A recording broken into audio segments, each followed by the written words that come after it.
Léna, tu as la parole. Oui, merci. Camarades, je vous apporte le salut fraternel du syndicat FO des OSDD du Finistère et aussi de tous les feignants de chômeurs du département du Finistère. Camarades, je prends la parole juste après le vote de la loi Asile-Immigration à l'Assemblée nationale hier soir. Et bon, je sais que c'est un peu dur à suivre, parce que comme il y en a une tous les 2 ans, une loi sur l'immigration, on ne voit pas trop ce qu'il y a dedans, mais là, il y a quand même une mesure qui criminalise les étrangers qui travaillent alors qu'ils n'ont pas d'autorisation de travail, qui désormais risquent 5 ans de prison et 75 000 € d'amende.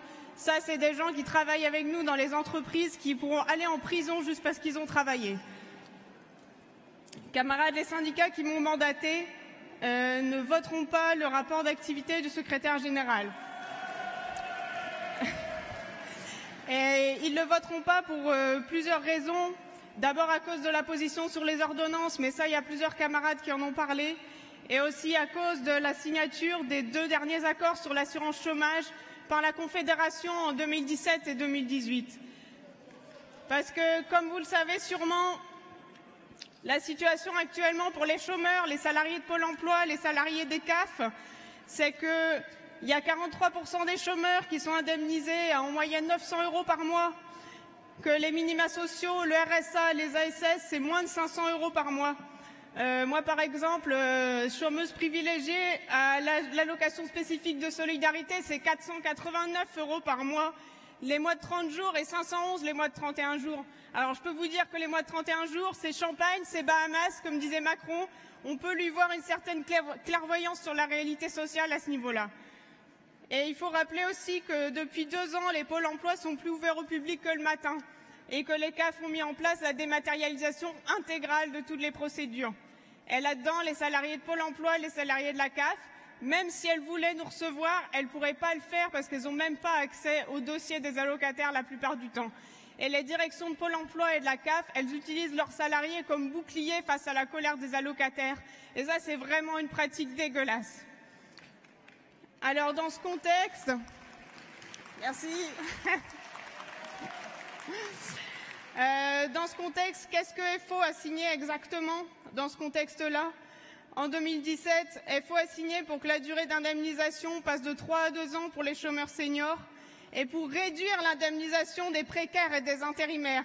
Et ça, on n'en a pas parlé parce que c'est assez compliqué sur le mode de calcul, mais c'était la toute petite chose qu'on avait en plus quand on avait des contrats de moins d'1 semaine.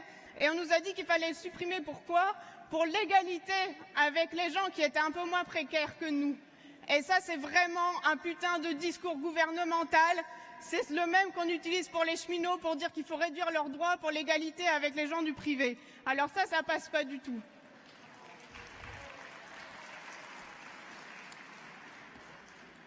Alors ça, camarades, c'était en 2017. En 2018, on est allé encore plus loin. Là, on touche carrément le fond. On s'est engouffré dans une négociation sur des thèmes qui nous ont été imposés par le patronat et le gouvernement. Et puis après, on s'étonne quand ils nous disent « Ok, bon, ce qu'on voulait, on le garde dans l'accord, et puis le reste, ben, on jette, hein, ok, et puis on met ce que nous, on avait prévu. » Et nous, on s'étonne. Alors, ce qui est bien, c'est qu'on s'énerve plus sur la méthode que sur le fond de ce qu'ils veulent mettre.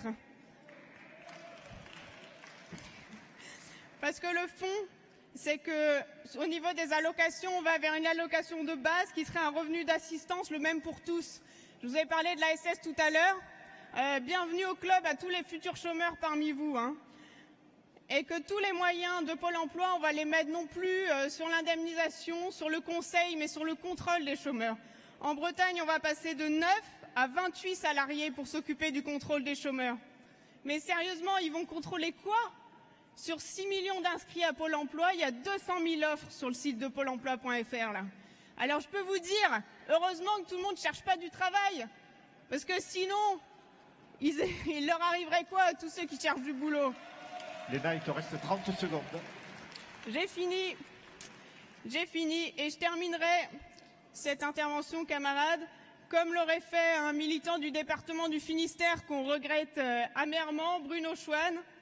Je vous dirais pour finir, camarades, que dans l'attente de la révolution prolétarienne, vive la résolution générale du Congrès d'Amiens de 1906, Vive la vieille CGT, vive Force ouvrière. Merci camarades.